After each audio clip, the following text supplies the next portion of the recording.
Bem, pessoal, a nossa aula de hoje a gente vai falar sobre as organizações que compõem a cadeia de abastecimento.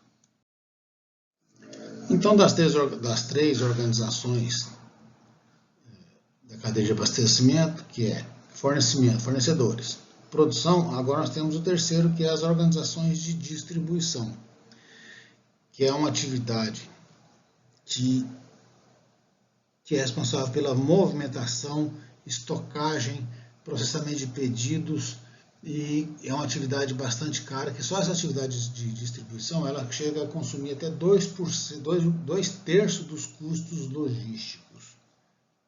Então, os produtos eles podem ser distribuídos de várias formas, utilizando diferentes canais de distribuição. Eles podem ser distribuídos por atacadistas, varejistas e de qualquer outro tipo de intermediário, né? E as movimentações são feitas por transportadores, que são os agentes fundamentais nesse processo. Ok?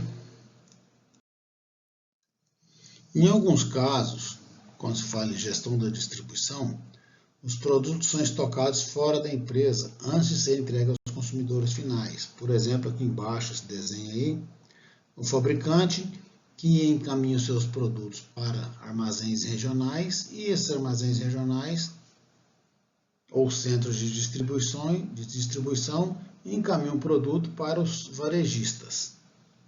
Tá certo? Então, existem várias configurações desse tipo aí. Esse armazém regional pode ser do próprio fabricante ou pode ser um armazém de um operador logístico, por exemplo. Por exemplo, como mostra essa figura, nós temos lá as fábricas, que elas transportam seus produtos para armazéns regionais, que dependendo dessas regiões, aqueles armazéns vão distribuir o produto para seus clientes finais, por exemplo, ou para varejista, não importa. E nessa figura a gente pode ver o seguinte: um determinado armazém atende uma determinada quantidade de clientes, outro armazém outra determinada quantidade de clientes, dependendo de uma série de fatores aí de transporte, de distância, custo operacional e etc. Então essa é uma configuração que pode existir. Pode haver também uma configuração como essa, em que as fábricas entregam seus produtos direto para os consumidores finais. Isso aí não existe uma regra, se pode, se não pode, o que deve ser feito. Isso aí cada empresa adota a sua estratégia como lhe aprouver. Ela pode fazer vendas diretas para o consumidor final, ela pode fazer vendas para atacadistas, para varejistas, não importa. Então são estratégias que cada empresa adota de acordo com o seu ramo de atuação e de acordo com a estratégia que ela quer para ser mais presente no mercado. Então, a distribuição física, ela obrigatoriamente tem que passar pela atividade de transporte. Nós já vimos isso em aulas passadas, mas só para relembrar, existe uma relação forte entre o volume transportado e o valor do que é transportado. Grandes volumes podem ser transportados, por exemplo, através de dutos. Por exemplo, um gasoduto, um oleoduto, um mineroduto, né?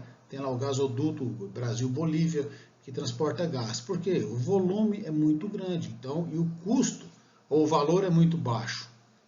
Quanto custa um metro de gás, por exemplo? E à medida que esse volume vai diminuindo e vai aumentando o valor transportado, nós chegamos lá no transporte aeroviário, por exemplo, que relativamente consegue ter uma capacidade de transporte muito menor do que um duto viário, por exemplo, mas o valor daquilo que é transportado é muito grande, é muito caro. Por exemplo, transporte de joias, itens eletrônicos, alguns medicamentos, etc. Né? E tem os outros tipos de transporte. O hidroviário, que também transporta produtos relativamente baratos, mas que são grandes volumes. O ferroviário e o rodoviário. E no caso do Brasil, cerca de 67% do nosso transporte é rodoviário. Isso é causa um impacto muito grande no custo dos produtos que a gente compra nas lojas de supermercados, porque o transporte rodoviário, apesar de ser eficiente, ele transporta pequenos volumes, quando se compara com o ferroviário, por exemplo. Você tem que ter uma quantidade enorme de caminhões para transportar a mesma quantidade de produto que uma composição ferroviária transporta, por exemplo. Então, ou seja, geralmente as empresas fazem um combinado de diferentes tipos de modal de transporte para entregar seu produto ao consumidor final. E os principais critérios para a escolha pode ser o tempo de entrega, né? O preço, quanto vai custar aquela operação para as empresas e para o cliente final, a qualidade, aquela empresa ela transporta as coisas com qualidade, ela zela pelo produto que está sendo transportado, e vários outros itens, por exemplo, a distância que vai ser transportado, e assim por diante. Então, pessoal, nós vimos nessa aula as 3 principais organizações que compõem o processo da cadeia de suprimentos, ok? Que é organizações de fornecimento, organização de produção e organizações de distribuição, ok? Muito bom, obrigado.